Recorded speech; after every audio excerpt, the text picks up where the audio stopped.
Pero kung ikaw na tumitiwala at dumidepende sa ating Panginoon, maranasan mo ang tamis ng iyong tagumpay.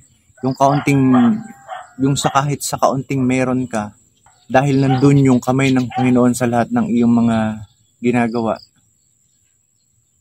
mararanasan mo yung tamis ng iyong mga pinaghihirapan. Dahil sa biyaya at pagmamahal ng Diyos sa iyong buhay.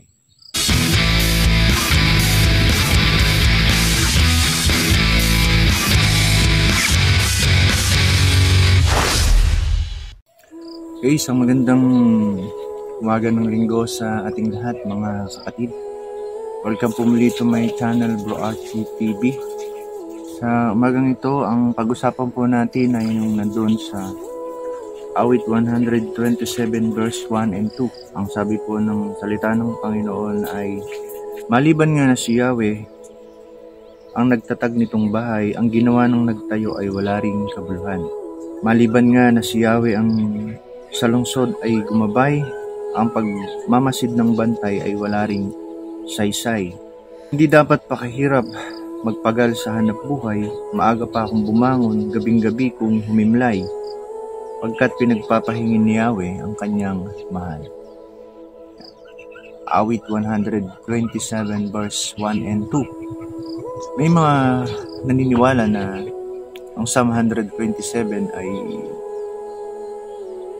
isinulat during Babylonian exile, when the Israelites were rebuilding their lives and the temple in Jerusalem after returning from captivity. Kumbaga yung panahon na sila ay nagsisimulang muli pagkagaling nila sa pagkabihag sa Babylonia.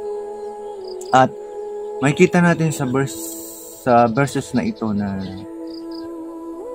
yung pagdepende sa Diyos.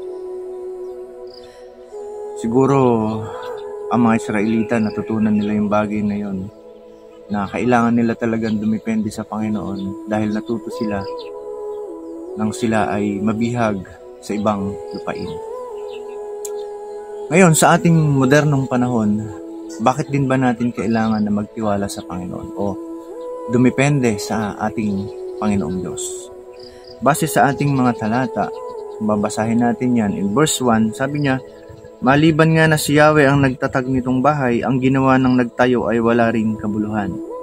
Maliban nga na si Yahweh ang sa lungsod ay gumabay, ay wala ring saysay. We need to depend on God para magkaroon ng kabuluhan ng ating mga pinagpapagalan sa buhay. Psalm 127 verse 1 is a powerful verse that highlights the importance of God's involvement in our endeavors. Napakahalaga na nakikialam ang Diyos sa ating mga buhay dahil makita natin na pwedeng mapawalang saysay yung ating mga pinagpapaguran kung tayo ay walay sa blessings ng ating Panginoon. Sabi nga po doon sa John Gill's Exposition of the Bible, the phrase, unless the Lord builds the house, refers to the importance of divine involvement in human projects, emphasizing that success comes from God's blessing. Kung wala ang kamay ng Panginoon sa iyong mga pinaghihirapan o mga pinagpapagalan sa buhay, ay malabo ang tagumpay. Or may tagumpay man pero hindi masasabing nandun yung fullness ng kabuluhan ng iyong mga ginagawa. Kasi kung makikita natin yan sa Old Testament, kung babasahin natin ang Biblia, yung pagbuo ng mga sinaunang tao sa Tore ng Babel, nang kumilos ang ating Panginoon, napawalang kabuluhan yung kanilang mga ginagawa. The same sa ating modernong panahon na kung wala ang kamay ng Panginoon sa iyong mga pinagpapaguran, ay pwede itong mawalang kabuluhan. Kaya napaka-importante na involve ang kamay ng Diyos sa lahat ng iyong pinaghihirapan o sa iyong mga pinagbubuhusan ng mga lakas. At sabi dun sa Cambridge Bible for Schools and College Notes that the verse highlights the utility of human efforts without God's blessing, applying to both physical and spiritual endeavors. Kasi kung titignan nga naman natin, may kilala ba kayo na mayamang tao na napigilan niya ang kamatayan sa kanyang sariling kaparaanan? Wala naman po. Wala tayong nabalita na kahit gaano pa kayaman ng isang tao, hindi niya mapipigilan ang kamatayan sa kanyang buhay. At gayon din sa pagpasok sa kaharian ng ating Panginoon. In John 14:6, sabi niya, I am the way, the truth, and the life. No one comes to the Father except through me.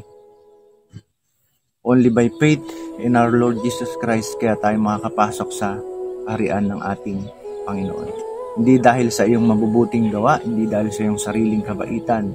Makikita natin yan sa Efeso 2:8 at 9. Hindi ka pwedeng gumawa ng sarili mong mga kaparaanan para papasukin ka sa kaharian ng ating Panginoon. That's why we need to depend on God sa physical man o sa spiritual na aspeto ng ating pamumuhay, ng ating buhay. Ikalawang bagay, in verse 2 sa ating 127 ng Psalm, sabi niya, hindi dapat pakahirap magpagal sa hanap buhay. Maaga pa akong bumangon, gabing-gabi kong humimalay, pagkat pinagpapahinga ni Yahweh ang kanyang mahal. We need to depend on God dahil mahal tayo ng ating Panginoon. Gusto niya na magkaroon tayo ng satisfaction, magkaroon tayo ng kasiyahan, magkaroon ng fulfillment sa ating mga pinaghihirapan. According to Matthew Henry's commentary, the verse teaches that those who are diligent in their business and yet have not the blessing of God upon their labors do but toil and trouble themselves to little purpose. Parang sa madalit sabi, shoot sa balde yung ating mga pinaghihirapan kung wala ang blessing ng ating Panginoon. Makikita natin yan, ang bansang Israel nung ayaw na nilang dumepende sa ating Panginoon ay natalo sila, nabihag sila sa ibang lupain, hindi nila naranasan yung enjoyment o yung fulfillment ng kanilang mga inipon. In Mikas chapter 6 verse 13 to 14, makikita natin na nagpropesiya si Propeta Mikas tungkol sa kanilang pagbagsak dahil ayaw na nilang dumepende sa ating Panginoon. Kaya't sinimulan ko na ang inyong pagbagsak at pagkawasak dahil sa inyong mga kasalanan. Kayo ay kakain, ngunit hindi mabubusog. Sa halip, gutom pa rin ang inyong madarama. Mag-iimpok kayo, ngunit wala ring mangyayari, at ang inyong inipon ay masisira sa digmaan. Yan yung ipinrapisay ni Mika sa bansang Israel nung panahon na ayaw na nilang dumepende sa ating Panginoon. Kaya umaksak sila, nakaptib sila sa ibang lupain dahil ayaw nilang dumepende sa ating Panginoon. Hindi nila na-enjoy yung kanilang mga tinipon.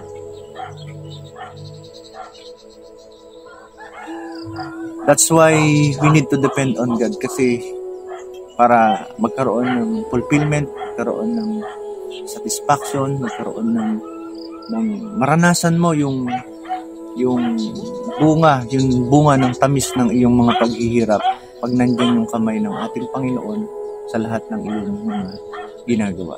That's why we need to depend on God. Pero kung ikaw na tumitiwala at dumidepende sa ating Panginoon, maranasan mo ang tamis ng iyong tagumpay. Yung sa kahit sa kaunting meron ka, dahil nandun yung kamay ng Panginoon sa lahat ng iyong mga ginagawa, mararanasan mo yung tamis ng iyong mga pinaghihirapan. Dahil sa biyaya at pagmamahal ng Diyos sa iyong buhay. Ipararanas sa iyo ng Panginoon yung sulit ng iyong pagod.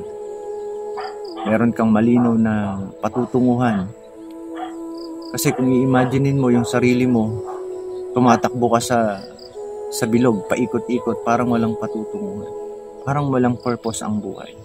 Nakakapagod po yun. But if God blesses your endeavors, sure na mararanasan mo ang tamis ng bunga ng iyong mga pinaghirapan. Sabi sa NIV Study Bible Notes, notes that the verses emphasizes the importance of trusting in God's provision rather than relying solely in human effort. That's why we need to depend on God.